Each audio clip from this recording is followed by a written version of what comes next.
Hello, everybody. My name's Nicole Dynan. That's take two. And I'm your accredited practicing dietitian from Benestar, who's going to take you through maintaining a nutritious diet during lockdown. So thank you so much for your precious time this afternoon, joining me from Victoria.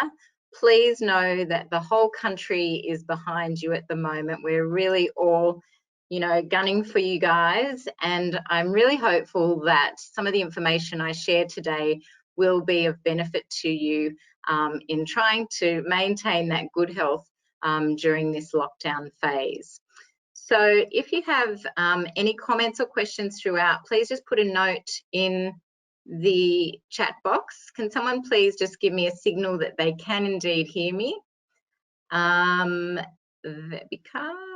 Can't hear anything. Can someone please just let me know? Hello, hi, yes, thank you. All okay, good, perfect, thank you. All right, let's get started. I've packed in so much information today because I want to give you as much as possible. Someone's asked me already, can they get the slides after this webinar?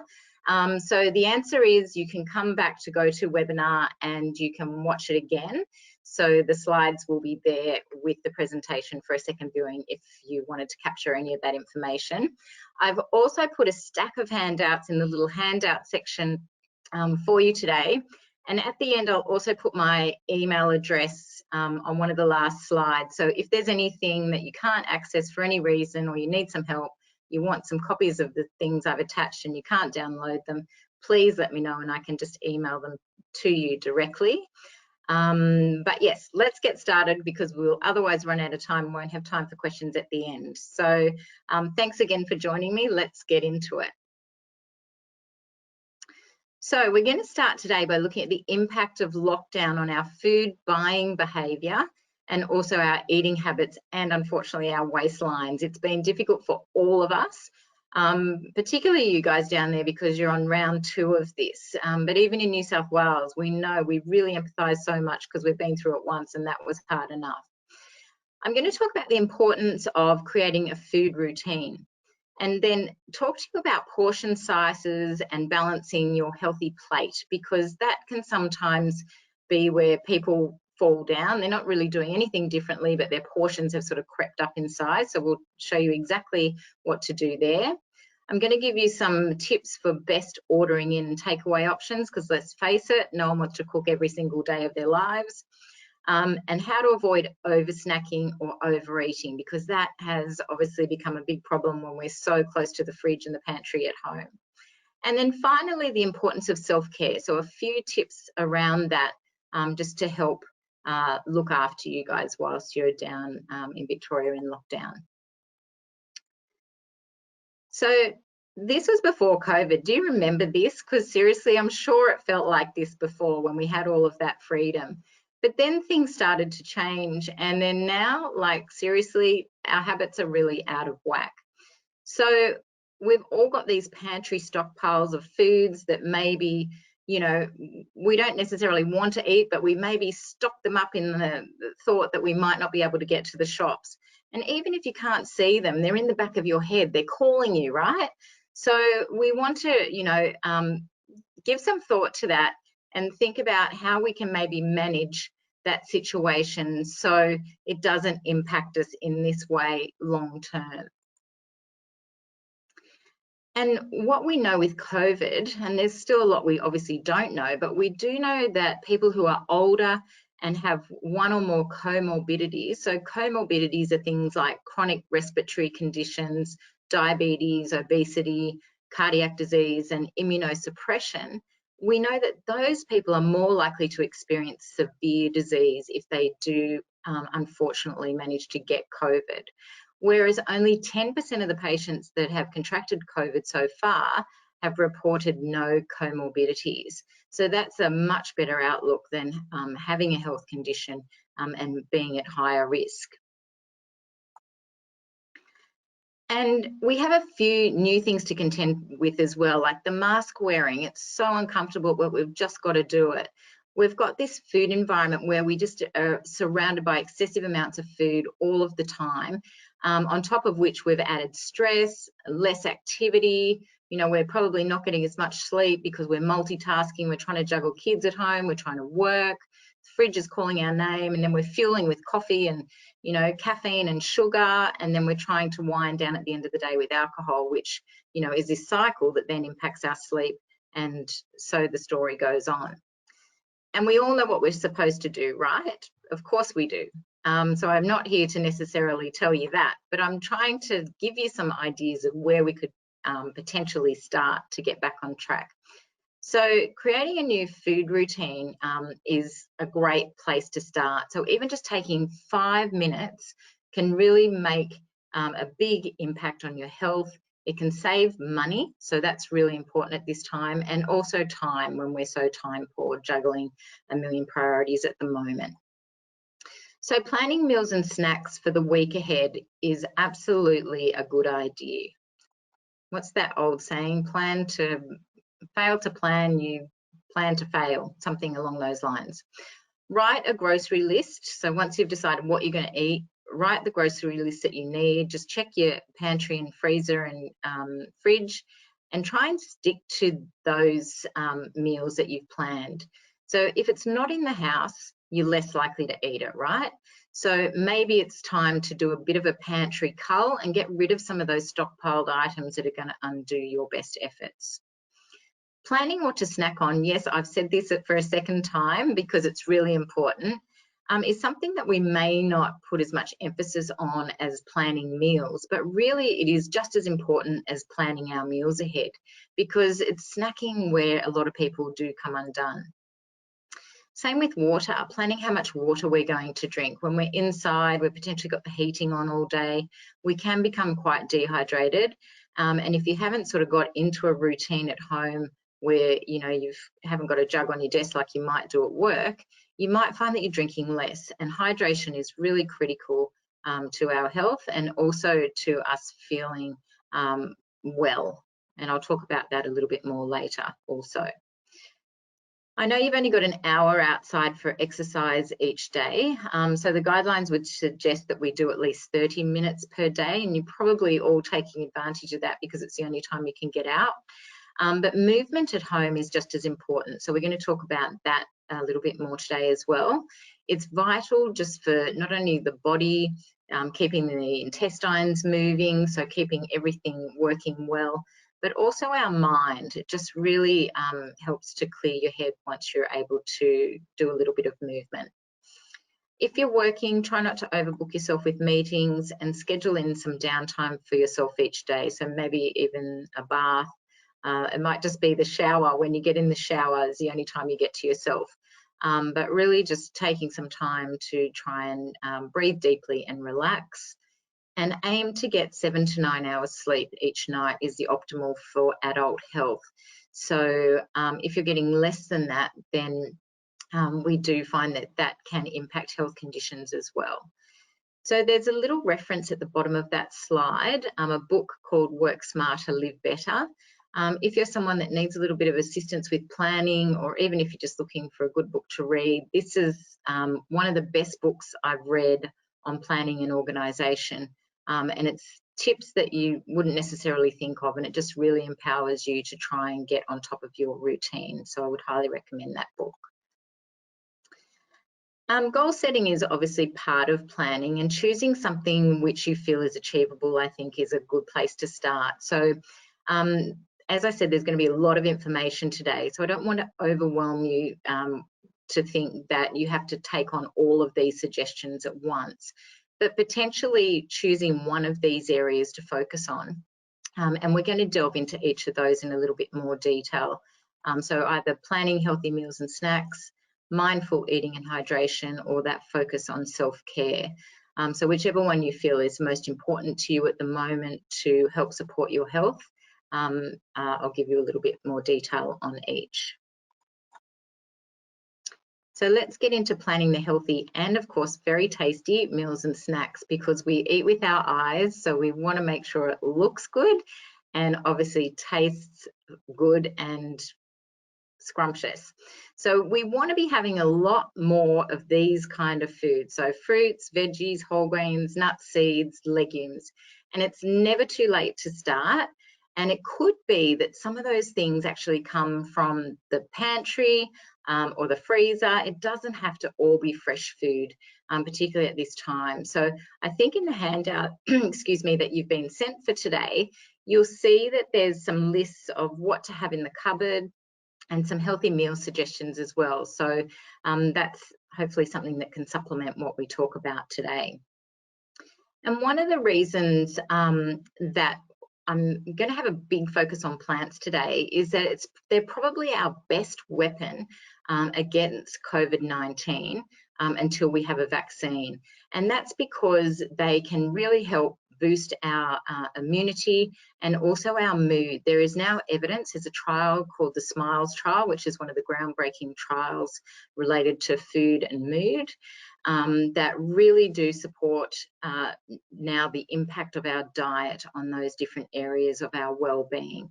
So we absolutely, if there's one key message to take away today, is to eat more plants.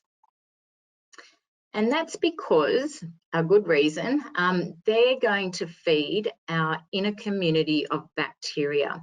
Now, this slide looks a bit scary, a bit scientific, but I really just wanted to focus your attention on that midsection of the slide where it says intestinal mucosal cells.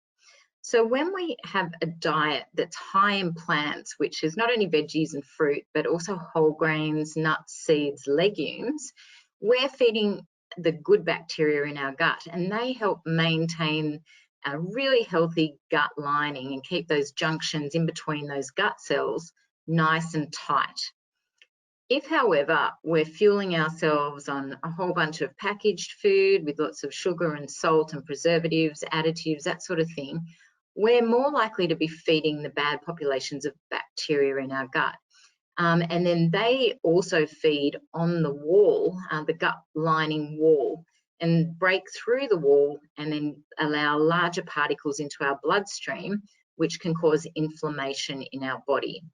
So that's really how inflammation occurs in our body, that chronic inflammation, which is really at the heart of all chronic disease.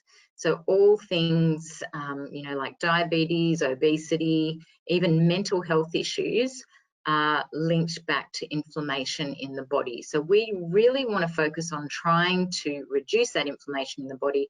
And the best way we know how is to eat a very broad variety of foods. As I said, it doesn't have to all be fresh, to try and feed different populations of good bacteria in our gut, so the good guys can fight the bad guys and keep everything in order. So some of those plant-based foods do have what we call prebiotic fibers in there, and I just wanted to pop this slide up because prebiotics is a term you may have heard before. So they are basically the food for the probiotics, and the probiotics are the bacteria. So the bacteria exist in our bodies, and we also get those from food in our diet, which I'll show you in a second. But these foods in particular, lots of different vegetables, fruits, whole grains, legumes, nuts and seeds are very good at feeding those bacteria. So they're our prebiotic foods. And the probiotics or fermented foods are these kind of things. So having these in our diet on a regular basis can really help bring in a transient population of bacteria to support our existing population of bacteria that are working so hard to keep us healthy and well. So the product with the most evidence in this set of products is probably the kefir. That's the one so far that has been studied the most, and that's the one that has shown that it has the most benefits. But we have been eating fermented foods for thousands of years, so our ancestors obviously knew something was good about these kind of foods. So I wanted to put up, just as a display, not to make you feel guilty or anything like that, but just a bit of a visual on what a day in food could look like if you laid it out on a table. And I think it can be beneficial to imagine what your day would look like if you put it on your table, because we've all seen those shows where the lady comes and gets someone's diet and there's all these yellow packets and fried food and all that sort of stuff. So we want to sort of think of our whole day in food and just see how much variety we're getting in there. It doesn't have to all be plant, so don't take away from this that you have to be vegan or vegetarian. Absolutely not. You can definitely have some small portions of meat, chicken, fish, you know, eggs, dairy, that sort of thing in your diet, in completely healthy diet. So, but we definitely want, whichever sort of diet you choose, we want a wide variety of plants included in your diet. Here's another one just for a little bit of look-see. So you can see here there's lots of different kind of vegetables, starchy vegetables, non-starchy vegetables, some oily fish, different fruits, some dairy as well. There's eggs, there's seeds, there's nuts. There's a whole bunch of different foods there, lots of variety, which is key, and lots of plants. So that is really our objective from today. So how do we make this happen? Like I said, we've got to have a plan. So I do carry on a lot about meal planning, and I always say that I can meal plan in a minute. It's not that hard. So I'm going to give it a go. You can put the timer on and let's see if we can do it. So the first place I start is with dinner. I know that seems like it's the end of the day, but it seems the most obvious place for me because I want to theme my evening meals. So I'm going to have meat-free Monday, so I know at least I'm getting one meat-free meal in there per week. Maybe taco Tuesday, you can go on, and then maybe fish on Friday, so you can try and make them match with the letter if you like, etc., etc. So theming the nights. And then I just keep a list. So that's of my favorite recipes that would match those themes. So when it comes to then knowing what I'm planning for the day, or planning for the week, I can just refer to this list and I'll go, right, so this Monday I'm going to do a lentil bolognese. I might do a burrito bowl on Tuesday. Maybe I'm going to do a chicken Caesar salad on Wednesday, and so on and so forth. So it just becomes a matter of choosing one of your favorite recipes to fit the theme. And that's a good way to just make sure you're getting variety in and not eating the same thing every single night. The next thing is what I call nature's gift, which is fruit. So some people are a little bit panicked about fruit because it has sugar in it. But the thing about fruit is that it is a plant, it is natural, and it's what I call nature's gift because it not only comes along with that beautiful sweetness, but lots of fibre as well. And the job of the fibre is to slow down the absorption of that sugar into your body so it actually sustains you well. And it's usually in a portion size serve already. So you don't have to worry too much about overdoing it. In regards to portions, we're going to talk a little bit more about that as we move through the slides. So fruit is next. Obviously, you could add in other snacks there as well, depending on what kind of eating pattern you like to follow. Then I'm a big fan also of cooking once, eating twice. So that's where, for example, on Sunday, I'll do a slow cooker because I know I'll always have leftovers for Monday. And I'm a big fan of starting the week well. So I've got my lunch ready already. And then I know my lentil bolognese on Monday night, I'll just put extra in there so that I've got leftovers for Tuesday. So you can see how that's an easy transition from one evening meal to the next day's lunch. So with tacos, for example, on Tuesday, I may not have any soft tacos left, but I may have some salad that's left over that I can add to a whole grain sandwich the next day for lunch.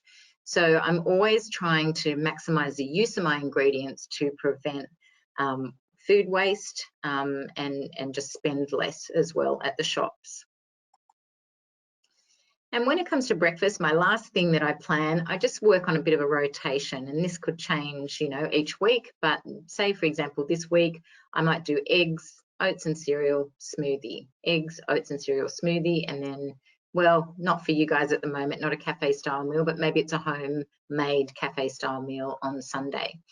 So just a rotation for breakfast to sort of keep in a bit of variety and interest as well. So that's how I meal plan. It might not suit your style, but maybe there's one or two things you could take out of that you could apply to the way you like to do it. And those templates are available in the handouts for today. So please feel free to download those as well or contact me if you can't get access to them. So how do we then go about implementing that healthy eating plan? So when it comes to breakfast, protein is really the key ingredient, and that has been proven in lots and lots of research, and most recently by the CSIRO. And they have found that protein just helps to keep you full. It's the nutrient in our diet that helps to keep you full. So we want to make sure we have a high protein breakfast so that we're well satiated across the day and less likely to be feeling snacky all of the time. So that protein might include things like eggs or yogurt or tofu or beans, that sort of thing. And then we want to put some whole grains in there. So whether that's a whole grain cereal or whole grain toast, or it might be like your oats or muesli, that sort of thing. And that's important for energy. And then fruit or veggies for fiber and nutrients. So of course, I didn't come down in the last shower. I do work in private practice, and so I know a lot of people are doing intermittent fasting these days, and a lot of people are skipping breakfast. So I just wanted to tell you a quick story about a patient of mine that was referred to me for high cholesterol and low iron.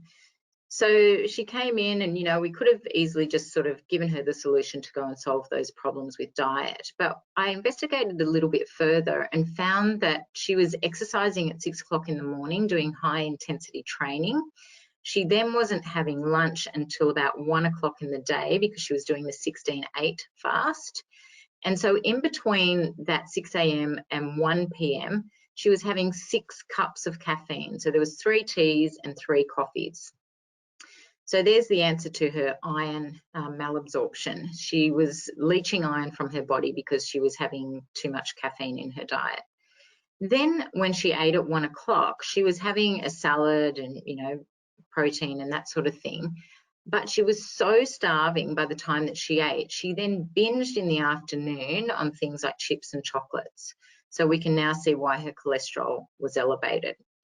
So really the answer to her problem was just normalizing her diet more and putting the fuel in her diet when she actually needed it, which was around her exercise. So her body could recover better. She wasn't chewing into her muscle tissue, that sort of thing, because she's starving, breaking down muscle to try and get more energy to survive through to 1 o'clock. So sometimes intermittent fasting can really suit someone. So don't get me wrong, I'm not against it. There's certainly benefits for cellular health, and for some people it can really help them manage their weight. But for other people it can really derail them. So I'd really just assess how it's actually affecting what you're doing in other times of the day or in subsequent days to see if it is actually the right sort of style of eating for you.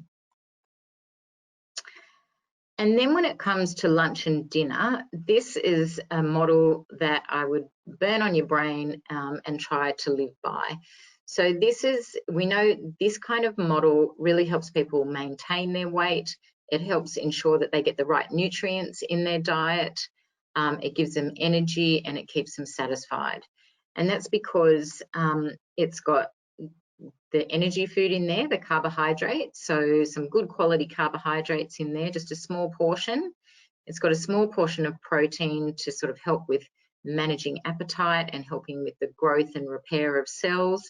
But it's got a whole bunch of non-starchy vegetables, beautiful colours, lots of colours to fill us up with fibre and make sure we get a lot of those micronutrients that help our body use those macronutrients, being carbs and protein, a lot better.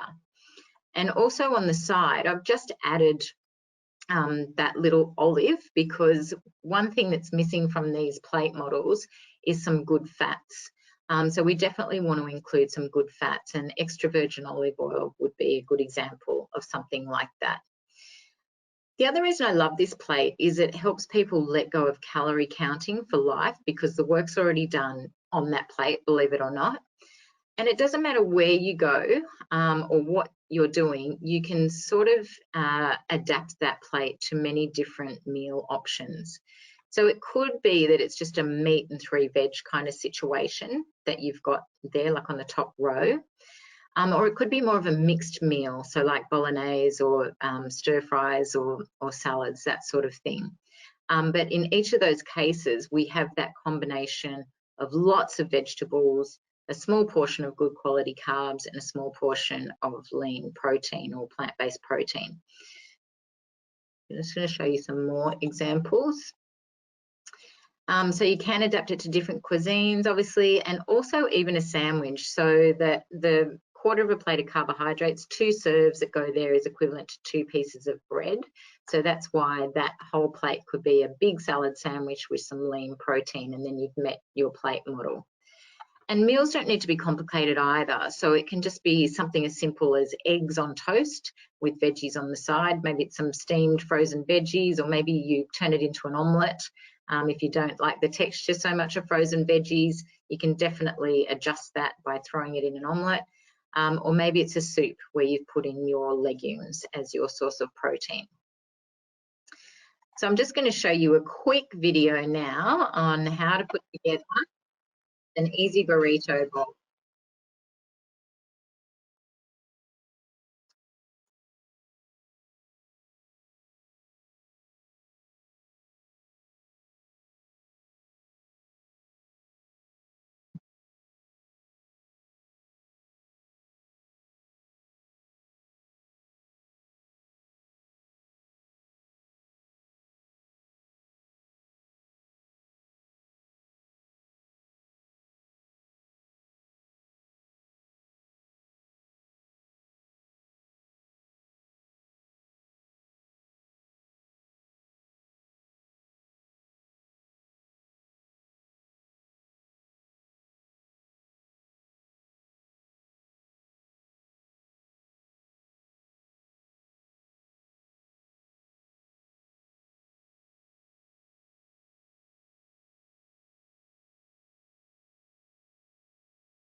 So hopefully that gave you a little bit of inspiration to see how easy it can be to put together something healthy. Variety is key, as we've been talking about, but we also eat with our eyes. So making it look really colourful and delicious is definitely something we would recommend. And it helps avoid what we call food fatigue, where you just get sick of eating the same thing over and over. So trying to build in a bit of variety is a really good idea. So what are some of the best recipes that you can make at home where you might find your supermarkets running low on some sort of different items, like some stock in your particular supermarket? So things like slow cooked casseroles and curries, you know, obviously great, easy, bulk cooking. But you can also use a lot of frozen vegetables in that without too much trouble, because everything does become so soft. The texture change might not be such an issue. And they're just as nutritious as fresh veggies as well, because they're snap frozen at the time of picking. So you can rest assured about that. Things like homemade fried rice, obviously you wouldn't be using as much oil as they use when you buy it takeaway, but you can certainly bump up the veg in that. You can even use brown rice if you want, or a combination of white and brown rice, just to get a bit of variety and make sure the kids will eat it. And stir some egg through it as well, so you've got some protein. Same with the whole grain vermicelli noodles, stir fry with tofu or egg, so easy, cheaper forms of protein. Scrambled eggs, I'm a little bit obsessed with eggs, as you can see. They're just really easy and so nutritious. And our guidelines now suggest you can have unlimited eggs for most people, or 7 eggs a week if you've got a family history or personal history of heart disease or any heart issues. Pasta is always a great one. Some whole grain pastas are definitely better than other whole grain pastas, so I definitely encourage you to try a few different brands, or otherwise the pulse pasta, so that's another good option. Mix in some tinned fish, carrot, peas, spinach, all things you can have frozen. And then legume dishes and tray bakes. I'm going to show you another slide on some ideas there, but I also just put in the Healthy Food Guide link, because that's pretty much a little magazine you can buy in the shop, but they also have a website. It's put together by dietitians, where all of the recipes would most likely comply with that plate model, or certainly be on the healthier side. So that might just give you a lot more variety. There's even meals for one on there, and special diets as well. So that could be very helpful if you're looking for some meal inspiration. Some easy pantry and freezer meals. So the legumes and the tray bakes that I was mentioning. So what we find with legumes, so legumes is a term that some people use, other people use pulses or beans, but pretty much lentils, chickpeas, kidney beans, you know, cannellini beans, all those sorts of beans. We find the main reason people don't use them is that they just don't know what to do with them in cooking. So here's some ideas for you. So lentil bolognese, you might start by just putting in a tin of brown lentils in your standard bolognese, and that will bulk it out. You'll get more out of that meal. Mexican beans with the black beans, black bean tacos with avocado, one pot soups or the soup mixes you can buy as a little dry packet of different beans, or homemade spicy baked beans, my personal favourite. If you've had trouble tolerating legumes before, I would definitely recommend trying the canned varieties. Try and find the ones that say no added salt if possible, and then rinse them really well. Get rid of all of that solution that they come in, because that's the stuff that causes the upset tummy or the feeling of gas that you can get from them. So if you get rid of all of that, cook them up and just start with a small portion till your gut bacteria get used to them, then you're more likely to be able to tolerate them ongoing. Tray bakes are also really helpful when we're trying to do bulk cook-ups and we're not necessarily wanting to cook every day. So tuna pasta bake, classic favourite. Once again, you can throw in any veggies into that. Even something as simple as roast potatoes with tuna and anchovies, and maybe have some other greens with that. Lasagna, so that might be a vegetarian or mince, different pies, or even some of the sweeter varieties like baked oats. Baked oat, you know, breakfast is really lovely. So with apple or even nut butter, pear crumble, or a pantry crumb cake. That's a tongue twister. So yeah, just pulling together something nice and enjoyable for the family out of what you can find in the pantry. So a long life food's still good for me. So I'm just going to pull up a few things here. The canned legumes, as I've been talking about, the canned beans are particularly good for you. They're high in iron and protein, which is really good for our immune system. Then in terms of your whole grains, so things like brown rice, quinoa, brown rice noodles, wholemeal and pulse pasta, super good. Get as much variety as you can when it comes to your whole grains. Sweet potato and potato, so things that last longer. Tofu, most things can be frozen, so tofu or cheese, even long life milk, you wouldn't obviously need to freeze that, but that's a good thing obviously to have in the pantry. The thing I love about frozen berries and frozen veggies is that they really help to increase the variety in your diet when those particular items are out of season. So it's great to have some of those in the freezer as well for when your fresh stocks are running low. Oats, can't go wrong. Tuna, always in my pantry.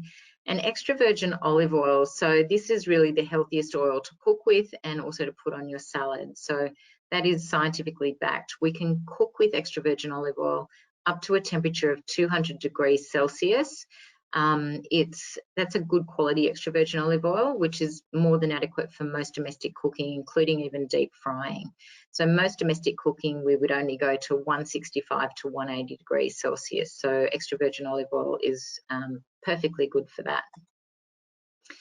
And don't forget your low sodium condiments like herbs and spices, because if we're trying to use up a lot of pre-packaged food, the chances are there's going to be more sodium in our diet during lockdown than during normal. So some of the best order-in or takeaway options that I would suggest are things like dal. So if you could like Indian, get dal, but ask for the mixed vegetables and rice that come with it. Something like a vegetarian laksa if you like Thai, or a brown rice sushi or poke bowl. These delicious looking bowls here if you like Japanese. Maybe a stir fry if you like Chinese, with lots of veggies, maybe some steamed fish and rice. And if you like Korean, then the steamed dumplings could be a good choice. So one tip I always use is when I'm eating out is to ask for extra vegetables always. So that way we're more likely to meet that plate model because we're filling up on the veggies and we're keeping our portions of, say, the white rice and whatever else comes with it to a minimum. Some quick budget tips. So most of the supermarkets have their specials catalogue online now, so it's worth having a quick browse through that, 2 seconds, have a look at that and then start your meal plan, because you might find something on special that you could incorporate into your weekly meal plan. I've talked a lot about canned and frozen fruits and veggies just because I think they can supplement our fresh supplies quite well. And there's always discounted sections in the supermarket. Imperfect produce, I just buy a lot of that, like particularly things like sweet potatoes or pumpkins, or even things like kale and things like that I buy and I chop up and I just freeze it at home.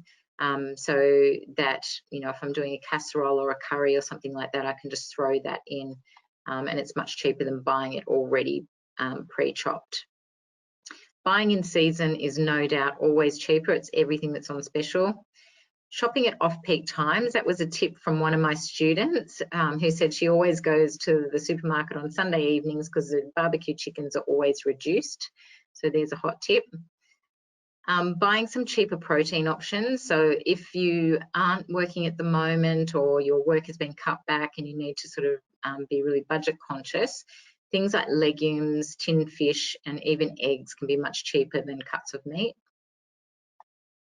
And planting a herb garden, what better activity to do during lockdown to have your own fresh herbs at home, because they're certainly quite expensive if you have to buy them fresh from the supermarket. Here's your shopping list template. So I just obviously do it the way that suits you, but I just tend to do it in categories. So it makes it easier to see what I've got at home, what I need, if I've got balance across the categories. And then when I'm at the supermarket, it helps me just get each thing in each part of the supermarket. So I'm not sort of going backwards and forwards. And I'm quite time efficient getting in and out of there. So that's just a template if you'd like it. It is in the handouts for today. Choosing healthy snacks.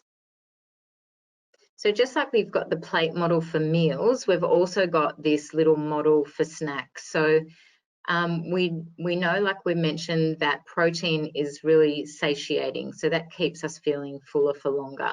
And fat has a similar impact as well, so good fats. So if we chose something that had a protein or a good fat in it, so like the column on the left, and we combined that with a good quality carbohydrate that either had fibre or colour or both, then that's a really good satiating snack. And obviously that will depend on how hungry you are and whether you need both sides of that equation. But that's a really easy and simple way to try and make sure you fill up and you don't just end up eating the whole packet of rice crackers because you can't get full. And of course, feeding our good bacteria is really important. So yes, you can have some dark chocolate. So probably 1 to 2 of these size squares would be an appropriate serve.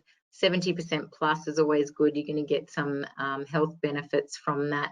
But of course, you know, it is still high in saturated fat, so we don't want to overindulge on it. But it's certainly, you know, having some of that is something that we all like. We've already talked about the kefir and the yogurt. Bananas that are just ripe, obviously they need to be palatable, but they're high in a compound called resistant starch, and that selectively feeds just the good bacteria in our gut. So that's another good snack. Homemade bliss balls can always be tasty, hummus and veggie sticks or some mixed nuts. So we always encourage people to buy mixed versions of things so that they're getting different nutrients from each of those different nuts, for example, out of that selection. So moving on to our mindful eating and hydration part, and how to avoid over snacking or overeating. So maybe this is the part that some people are interested in. One way we really try to get on top of our eating is to try and tune into our hunger and identify where we fall on that hunger scale. So are we really full? Are we sort of, you know, in the middle somewhere? Or are we getting a really good appetite, or are we starving? Okay, so if you, and this is something I don't think we're going to get overnight, but if this is something that you continue to practice, you get better at it. And if you sort of work out what a 3 or a 4 looks like in your body, so you can identify when you've got a good appetite, but you haven't hit that point of no return yet, then that's the best time to eat, around a 3 or 4 on that scale. Because if we hit ravenous, then that's when all bets are off. We just have to eat something, you know, our brain's screaming at us to get high carbohydrate foods that are refined carbohydrates generally, because it'll be absorbed faster. So that's when we end up reaching for sugary snacks and things like that. So using that hunger scale as a guide is a good option. And then overlaying that as well with trying to determine, is the hunger sensation coming from your stomach, or is it coming from your head? So head hunger or tummy hunger. And if you realize, well, actually it's not coming from my stomach, I just ate, you know, an hour ago, so I can't possibly be hungry again, then maybe trying to tune in and determine what emotion you're feeling. Are you tired? Is that why you're feeling like you need to eat more? Are you feeling stressed or sad? If you can try and identify that emotion, that's a really good start in trying to curb that behaviour, because then you can come up with a different strategy to respond to that emotion rather than eating. And one thing that we use a lot is water to slow ourselves down. So for example, if I realized that it was head hunger and I was feeling, you know, really stressed, I might just have a drink of water, wait 15 minutes, and then ask the question again, am I actually hungry? And then decide, you know, what I'm going to do. So hopefully that little tip helps to slow you down. The other thing with water is that our body is largely made up of water, about 60 to 70%, depending on what you read. And, you know, everyone will throw a particular, you know, 2 litres or 8 glasses or something like that at you.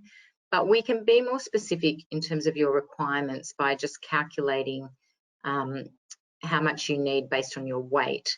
So get your pens. The equation is 30 mils of water per kilogram of body weight. So if you're 70 kilograms times 30 mils, you need 2.1 litres of water as your baseline fluid requirement per day. And that actually includes tea and coffee up to a level of about 6 cups. After that, it becomes a bit dehydrating. It doesn't include alcohol, that's dehydrating as well. But making sure you sort of try and aim towards that can really help with your energy levels throughout the day also. Portion control is something that I think we mentioned right at the start. So 25 centimetres, get your tape measures out, measure your plates. Our plates have definitely become bigger over the years, but sometimes simply reducing the size of your plate can make a huge difference to the number of calories that you ingest, because you'll fill the plate no matter what size it is. So if you've got a slightly smaller plate, you're less likely to be able to overfill it. And here's your little portion guide when it comes to hand. So it's roughly a fist size of carbohydrate, a palm size of protein, and 2 open hand size of veggies. If you would like to be more specific than that, because of the way, like if you're more of a mass person, as I describe people, then there is this serve size document that's on the government eatforhealth.com. Oh, it's actually .gov.au, I think, eatforhealth.gov.au, their website, and that's where all of the, you know, healthy eating guidelines are, eatforhealth.gov.au. And that will show you what a serve size is, and then how many serves you need depending on whether you're male or female, and also your age group. there. So hopefully that will help you calculate it more specifically if you would like to. So paying attention to the cues of your body is really important, tuning into those, putting your body back in charge, letting your head have a rest from this focus on food all of the time, trying to identify how you're feeling, identify those emotions, and use water to slow yourself down. When you eat, focusing just on eating rather than watching the TV or sitting in front of your computer or that sort of thing, because it just makes you more mindful of the food that you're eating. Eat slowly and chew your food. So if you do live with someone else or you live in a family, trying to be the last one finished at the table is a good way to try and do that. And most importantly, enjoying your food. So finally, we're just going to talk about self-care and connections during this difficult time, because I think it's really important to give yourself permission to slow down a bit during this time, if that is at all possible with your situation. Just giving yourself permission to say it's okay, it's going to be okay. And focusing on nourishing yourself rather than, you know, losing weight or that sort of thing. So that will come if you're sort of focusing on, you know, feeding your good population of bacteria, making sure you're putting lots of nourishing food into your body, then the weight will hopefully look after itself. Eat well for immunity. Once again, lots of plants.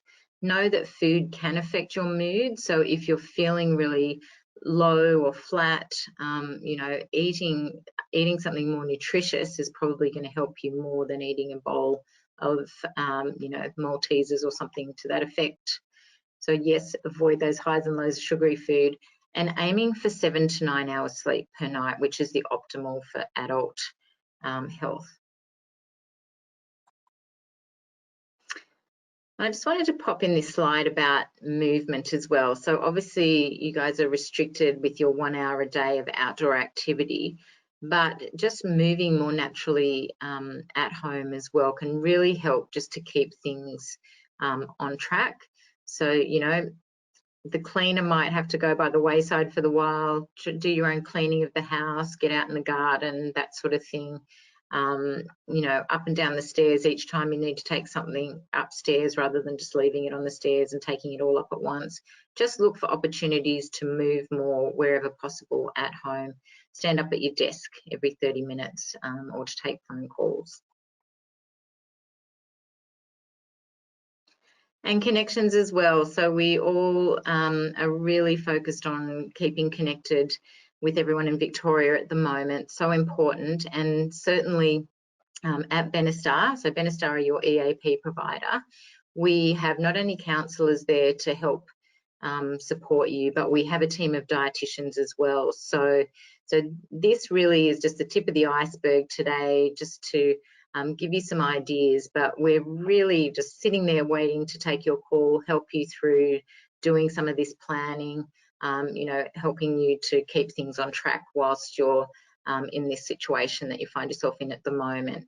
And FaceTiming your friends and family over food is something I always like the idea of, because even though you're not eating the same meal, at least you get to share that social connection also. So in summary, trying to stay on track with your healthy routine at home.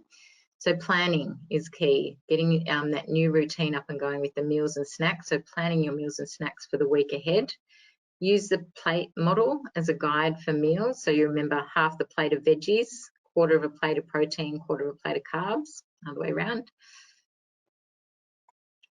Plan for plants and variety. So that is your key message to take away today. And I'm going to tell you about something that I've also put in the handouts that you can take with you today.